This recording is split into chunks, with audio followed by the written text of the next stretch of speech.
13वां chapter है Lucent का मगध राज्य का उत्कर्ष। मगध के सबसे प्राचीन वंश के संस्थापक बृहदर्थ थे।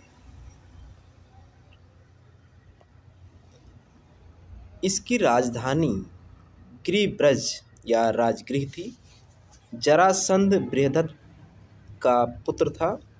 हर्यक वंश के संस्थापक बिंबिसार मगध की गद्दी पर 544 ईसा पूर्व बौद्ध ग्रंथों के अनुसार बैठा।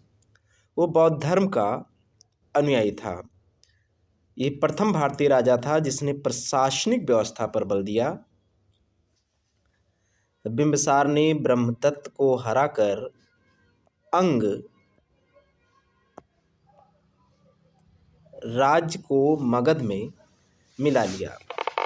बिंबिसार ने राजगृह का निर्माण कर उसे अपनी राजधानी बनाया। बिंबिसार ने मगध पर करीब 52 वर्षों तक शासन किया। महात्मा बुद्ध की सेवा में बिंबिसार ने राजवैद्य जीवक को भेजा। अवंती के राजा प्रद्योत जब पांडु रोग से ग्रसित थे उस समय भी बिंबिसार ने जीवक को उनकी सेवा शुश्रूषा के लिए भेजा था। बिंबिसार ने वैवाहिक संबंध स्थापित कर अपने साम्राज्य का विस्तार किया।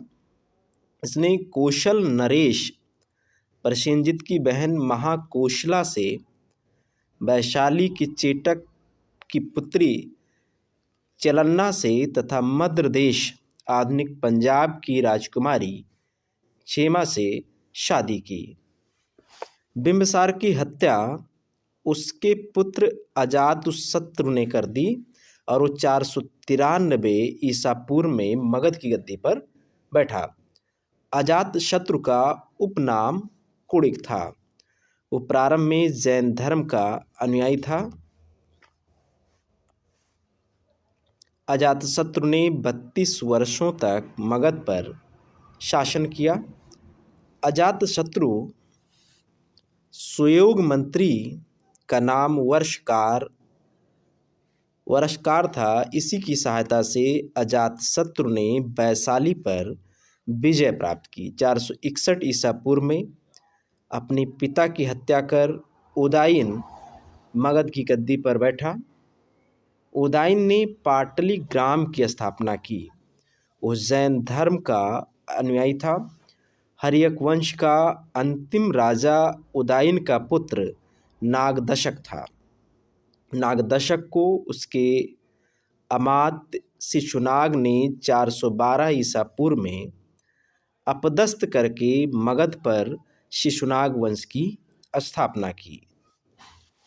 शिशुनाग ने अपनी राजधानी पाटलिपुत्रम से हटाकर वैशाली में स्थापित की। शिशुनाग का उत्तराधिकारी कालाशोक पुनः राजधानी को पाटलिपुत्रम ले गया। शिशुनाग वंश का अंतिम शासक नंदिवर्धन था। नंद वंश का संस्थापक महापद्म नंद था। नंद वंश का अंतिम शासक घनानंद था।